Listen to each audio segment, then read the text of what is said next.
What some people think of as freedom is subjective. It's different than what other people might think of when they think of freedom. For instance, freedom to someone in the states we refer to as the occupied states here in America might look like this.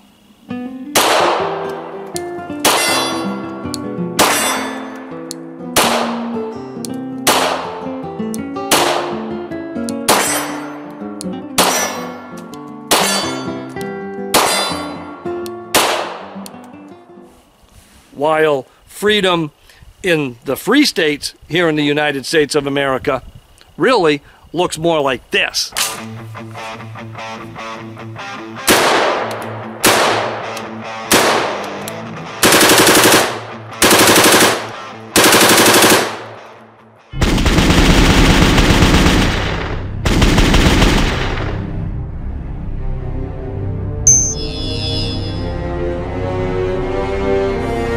But this morning, before I came out, I was reflecting about something serious. I was thinking about freedom and what that means to some people.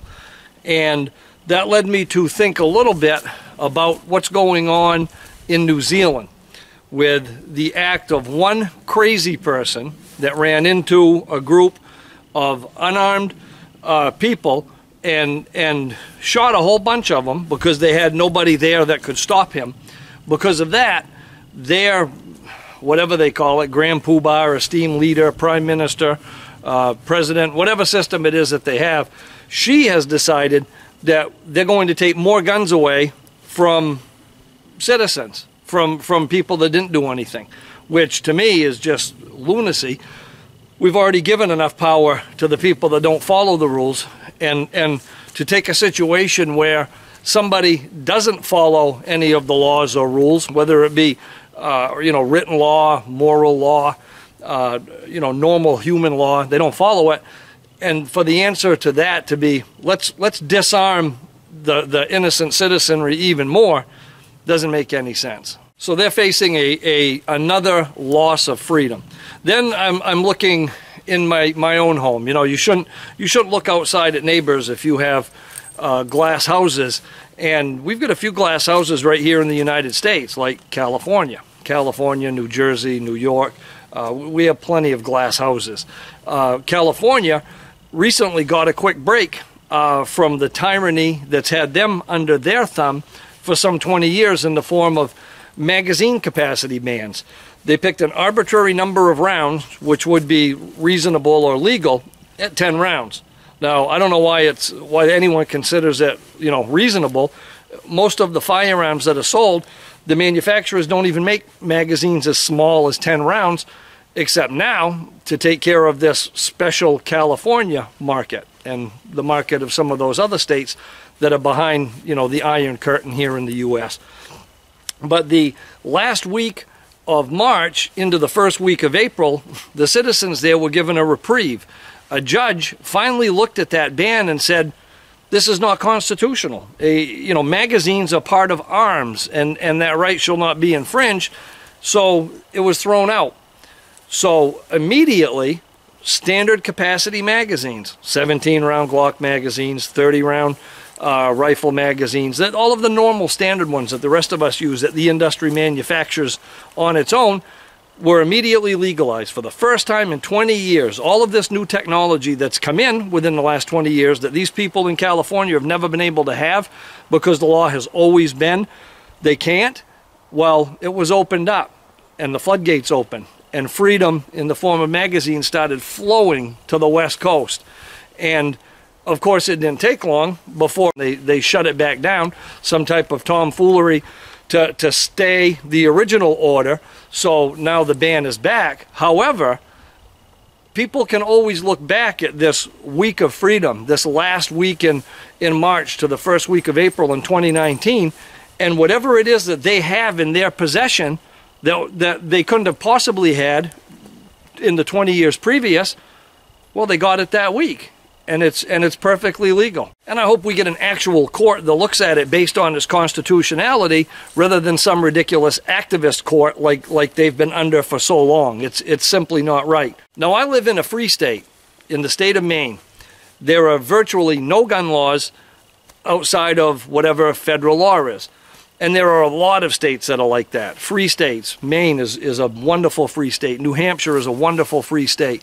Texas, Kentucky, Arizona, there are all kinds of fantastic free states. If you live in a free state, write that in the comments below. So I want to know where all the free states are. We've got a lot of them that are people, we refer to them as occupied territories. New York, New Jersey, Massachusetts, California, there are all kinds of those. Give me a list of the occupied states below too, so I can have something that's updated.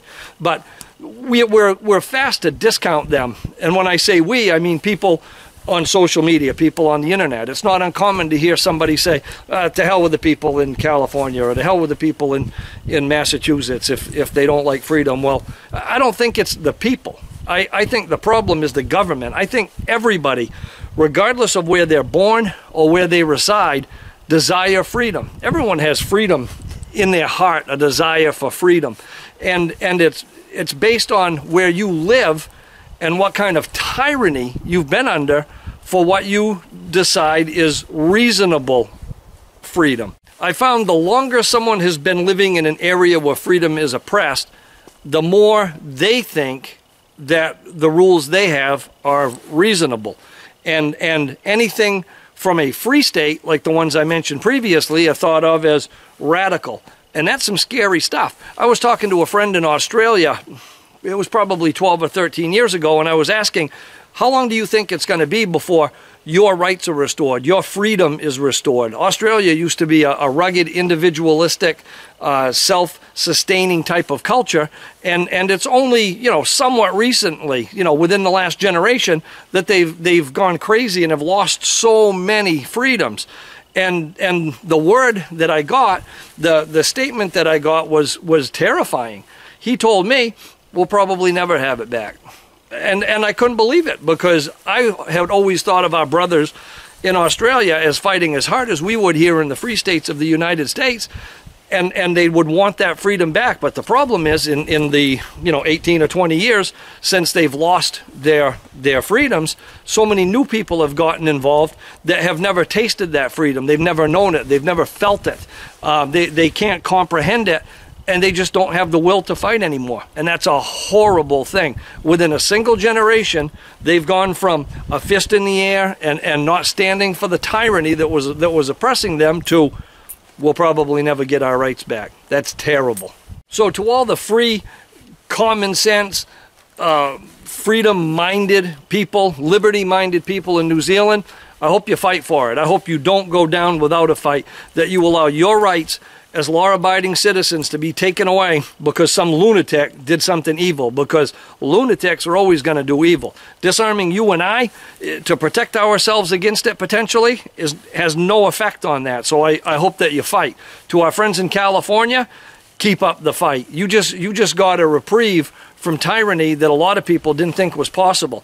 And all it took was a single judge that wasn't an activist judge that looked at the Constitution and said, no, this is terrible. So, the California magazine rush of 2019, let's hope that it doesn't stay as just that. But let's also be thankful that you've got some new inventory in that state. I'm so appreciative to all of our brothers in arms that own companies that just flooded California with all of these standard capacity magazines, because, baby, there ain't no relocking Pandora's box.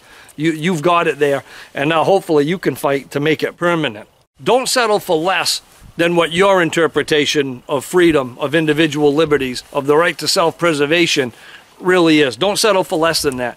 Never lose the will to fight, and always fight, because there wasn't a man that gave us these rights. Nobody said, I, King so-and-so, bestow this responsibility to you. We were born with these rights. These rights are God-given, inalienable rights, and they can't be taken away unless we give them away. And brother, we don't. No matter whether you're in New Zealand fighting to keep what you have left for firearms rights, or you're in California waiting until the next work week starts to peel away the layers of this activist judge and have your freedoms recognized again, good on you. Don't ever stop the fight. Thanks for tuning in. I'm going to get back to some work around here so we can start doing the fun things. I hope you enjoyed this short, quick rant. If you did, please click like, share us with your friends in your vast social media universe. Subscribe to the channel if you don't already, and make sure that you hit notify. We're finding a lot of people becoming unnotified or unsubscribed. So if you happen to catch us in a suggested videos feed and you think you're subscribed, double check. A lot of people haven't been getting our notifications. Make sure that you subscribe both on YouTube and on Full 30. You can visit us over on Patreon. Awesome program here, and our Patreons are fantastic human beings that allow us to do what we do and do it even better. And if you just want to participate in the conversation, Facebook is probably the place we're busiest. Facebook.com/guntestvids. Till next time, have fun and be safe.